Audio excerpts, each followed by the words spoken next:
Bonjour, je m'appelle Dario Iazzoni, je suis directeur vente et marketing à la brûlerie Centropole. Moi, j'ai sauté ma 5e année au primaire et je suis passé de la vedette de ma 4e année où je faisais rire tout le monde, puis je foutais le bordel, puis c'était drôle, puis j'allais au bureau de la directrice, puis j'étais tout à fait un enfant quasi sauvage. J'arrive en 6e année et je suis un rejet. Et c'est vraiment rochant, essayer comme d'entrer en relation avec quelqu'un, puis non, je veux pas être en relation avec toi, je veux pas que tu sois mon ami, je veux pas que tu manges à la même table que moi, je veux pas faire mon devoir avec toi. C'est sûr qu'à un moment donné, je me suis dit, ben ça vaut-tu vraiment la peine de vivre? Et ça m'a pris tout le secondaire, là, puis arrivé en secondaire 5, là, mettons l'été en secondaire 5 puis cégep 1, là, pour me dire, regarde, ton cerveau, il est trop important, tu es trop intelligent pour te le faire éclater. Il faut que tu vives au service des autres. Il faut que tu mettes ton cerveau au service des autres. Et puis c'est comme ça que je me suis dit, regarde, c'est comme ça que je vais faire ma vie. Je pensais que je pouvais le faire en droit, puis particulièrement en droit international, parce que j'avais travaillé à l'Organisation des Nations Unies, puis on a travaillé au droit de la paix dans le monde, tout ça. Et parce que j'avais une grande gueule, puis j'étais pourri en maths, donc c'était sûr que j'allais faire du droit et que je ne peux pas devenir médecin sans frontières. Fait que j'allais peut-être devenir un avocat sans frontières.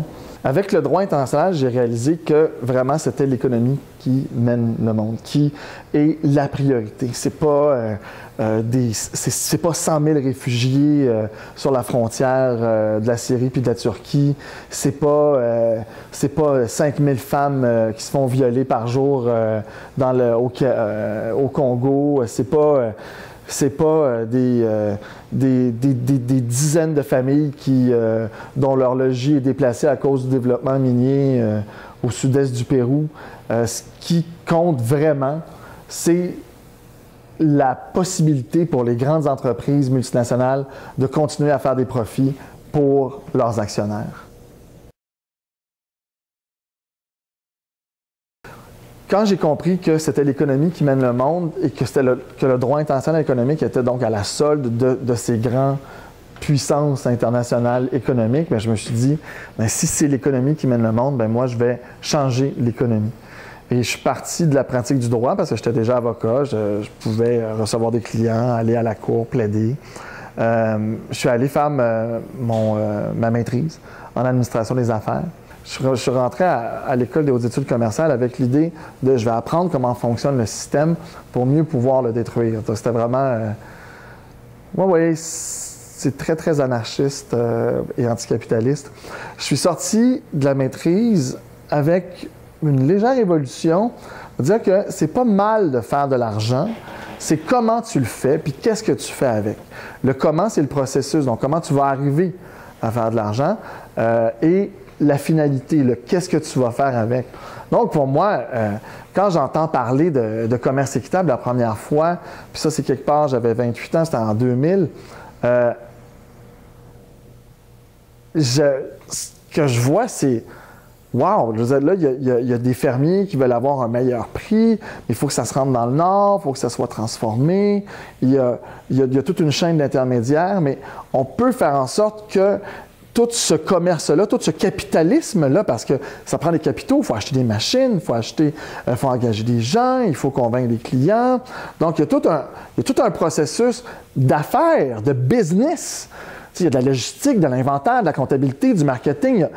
Mais tout ça au service de la dignité puis du respect de l'être humain. Puis en plus, il y avait le volet écologique. T'sais. J'ai eu au cégep des profs qui m'ont laissé faire ce que je voulais sur des questions historiques ou sur des questions politiques. Je suis arrivé à l'université, j'avais des profs de droit qui étaient alternatifs et j'ai eu à l'École des hautes études commerciales la possibilité de prendre des cours, notamment par exemple dans un profil qui était entrepreneuriat, genre comment démarrer sa propre affaire. Puis je disais au prof, moi, je veux faire un plan d'affaires sur le commerce équitable. Puis mon test dans mon cours, je l'ai fait sur la banane équitable. Et puis on devait imaginer une marque. Puis moi, j'avais imaginé la marque Equita. Alors moi, je me trouvais vraiment bon. J'ai inventé une marque, elle est vraiment hot. Puis je me suis rendu compte plus tard que finalement, ça existait déjà en Belgique. Après ça est arrivé l'occasion d'arriver dans la vraie vie puis faire un plan d'affaires pour Commerce équitable Oxfam Québec, bien là, je veux dire, pour moi, c'était comme si j'avais déjà beaucoup réfléchi, tu sais. J'ai trouvé ma job de rêve chez Commerce équitable Oxfam Québec. À l'époque, ça ne s'appelait pas encore Equita. On est en février 2002. Moi, j'ai terminé en septembre 2001. Tu sais, il y a eu comme un événement majeur là, qui est arrivé le 11 septembre 2001. Donc, c'était une période, l'automne 2001, qui est absolument épouvantable pour se trouver un emploi. Mais c'est à travers des gens que j'avais rencontrés, des gens à travers le réseau de l'École des hautes études commerciales, des anciens, m'ont mis en contact avec une ancienne qui travaillait pour l'organisation de certification Transfert Canada, qui s'appelle aujourd'hui Fairtrade. Je suis en contact avec elle. Elle me met en contact avec le directeur des programmes au Québec chez Oxfam Québec, qui, lui, pilotait la filiale d'Oxfam. Et cette filiale-là s'appelait légalement Commerce équitable Oxfam Québec. Puis un peu plus tard, dans les premiers mois où je commence à être impliqué, on était trois. On avait 400 000 de chiffre d'affaires.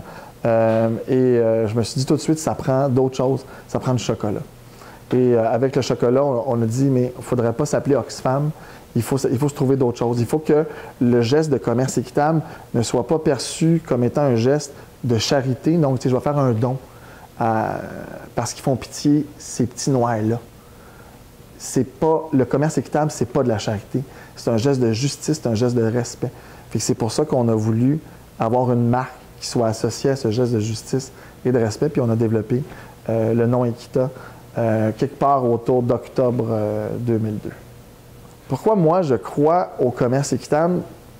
C'est une conviction qui n'a jamais changé depuis que j'ai découvert le commerce équitable.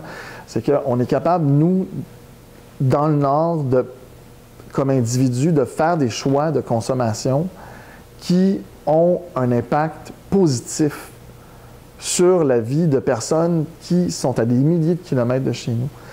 Et c'est un petit geste. Donc, quand même moi, ma consommation individuelle ne fera pas de différence pour Diego qui ramasse du café ou pour Laurent qui ramasse du cacao, mais c'est parce que je ne suis pas seul.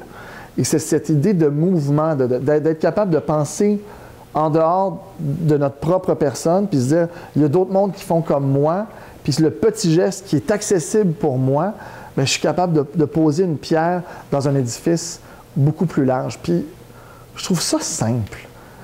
Puis en plus, pourquoi j'aime le commerce équitable? C'est parce que moi, je peux y consacrer, parce que je suis un très bon vendeur. Et l'enjeu du commerce équitable, c'est ça. Les producteurs sont capables de produire une super qualité. On est capable de recevoir leur production, mais il faut que ça sorte ici. Et pour moi, la solidarité internationale, ça m'a toujours marqué. Puis c'est pour ça que j'ai été attiré par les Oxfam de ce monde, par le commerce équitable. Il faut remettre, le défi est encore le même d'il y a 15 ans, changer les habitudes, cristalliser autour du pourquoi. Donc, en retourner à expliquer le commerce équitable. Donc, la vision pour l'Association du commerce équitable, puis pour le Québec sur les 2-3 prochaines années en tout cas, c'est de faire en sorte qu'il y ait des acteurs dont leur seule mission est la promotion du commerce équitable, qui vendent que des produits issus du commerce équitable, et d'autres qui se disent « ouais, c'est vrai qu'on devrait pousser dessus un peu plus aussi, mais qui n'en vendent pas autant, mais qui veulent pousser davantage », de se dire « il faut consommer équitable pour les bonnes raisons ». Qu'est-ce que je pense du projet Magasin du Monde d'Oxfam Québec? C'est sûr que j'ai aidé un petit peu à ce qu'il arrive. Donc, moi j'ai... souvent, en entrepreneuriat, on dit au monde, puis on dit aux jeunes, puis à ceux qui sont intéressés, tu sais, l'important, c'est d'avoir un produit innovant, puis il faut innover. T'sais. Puis innover, là, OK, il y a plusieurs façons de le faire. On peut inventer quelque chose qui vient de nulle part. Genre, moi, je suis Léonard de Vinci. Puis on invente, OK? Puis ça existe nulle part. Mais on peut prendre quelque chose qui existe, comme aux États-Unis, mais qui n'a jamais été appliqué au Québec. Fait que si donc, l'innovation peut venir c'est une idée qu'on prend d'ailleurs, puis on l'applique à notre contexte à nous, puis on l'adapte. Donc ça, c'est l'innovation aussi. Puis l'innovation, c'est de prendre une idée qui existe ailleurs, dans un autre marché, puis de l'appliquer à un autre marché à la même place ou dans un autre marché ailleurs. Ça, c'est la troisième forme d'innovation. Puis Magasin du Monde, ce qu'on le pratique ici au Québec, Bien, c'est un peu quelque chose qui vient un peu de Belgique et qu'on a fait à l'époque où on était chez Equita avec Didier Lestringant. Puis là, il y a eu les spécialistes du Club 2 tiers qui est devenu par la suite Oxfam Québec au complet.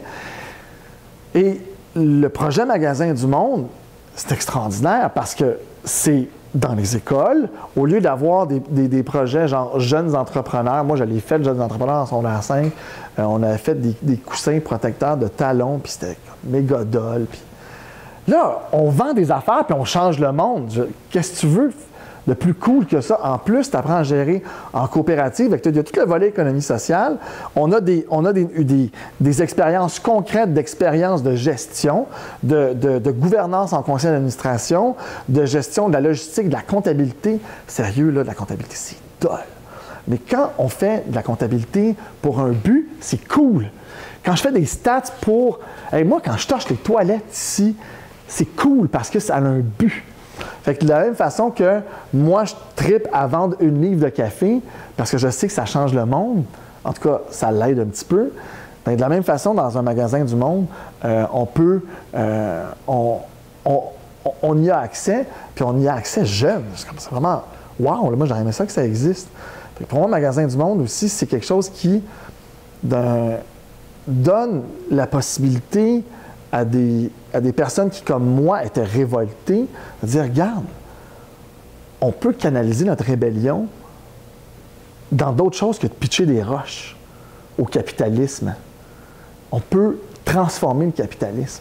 C'est possible. C'est pas mal de faire de l'argent, c'est comment on le fait et qu'est-ce qu'on fait avec. Ça, c'est cool. Le conseil que je peux donner à un jeune qui voudrait s'impliquer dans le commerce équitable, qui voudrait partir quelque chose, Premièrement, ne jamais perdre de vue que ce qu'on vend, c'est un produit qui a une fonction de base. Donc, ne jamais mettre le commerce équitable, laisser le commerce équitable dicter toutes les décisions. Genre, ils font pitié, je vais prendre qu'est-ce qu'ils font puis je vais l'amener au Québec, je vais essayer de le vendre. Ça ne marchera pas. Ce qui est important de savoir, c'est qu'il faut avoir une passion dévorante pour la qualité du produit. Le commerce équitable, c'est le processus, mais quand on a un produit de qualité, là, on s'assure de rester vivant longtemps. Deuxièmement, comme suggestion que je peux faire, c'est de dire, tu as peur d'y aller tout seul? Bien, tu peux le faire en économie sociale, tu peux le faire en coopérative. Tu n'es pas obligé d'être tout seul. Puis, en passant, là, au Québec, là, il y a plein de gens qui veulent aider des entrepreneurs collectifs. Et c'est très simple. On peut aller chercher même des formations pour compenser des fois les compétences qu'on n'a pas. Donc, si on ne va pas chercher des gens, on va chercher nous-mêmes des formations si on va être entrepreneur individuel. Il y a plein de structures qui peuvent nous aider là-dessus.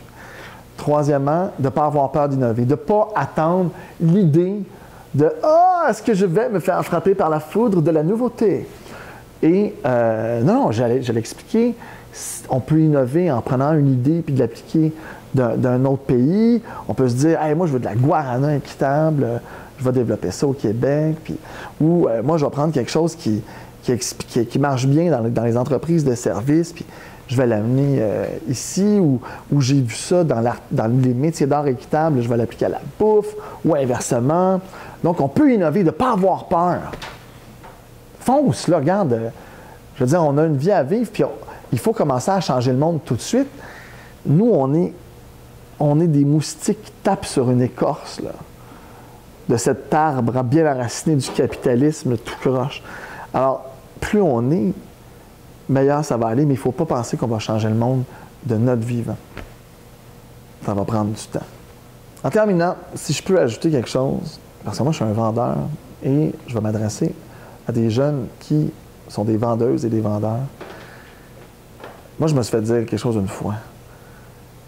Si tu t'es pas fait dire non 7 fois, tu peux recommencer, puis demander, puis offrir, et gosser. Puis tant que tu t'es pas fait dire non, un vrai non, 7 fois, réessaye. Parce que vous savez quoi? Après 2-3 fois, ça finit par marcher. Il ne faut pas lâcher. C'est contre des habitudes qu'on lutte, puis des habitudes, c'est long à changer. mais plus on est, plus vite on va être capable de changer les habitudes pour un monde plus juste, plus équitable, plus solidaire.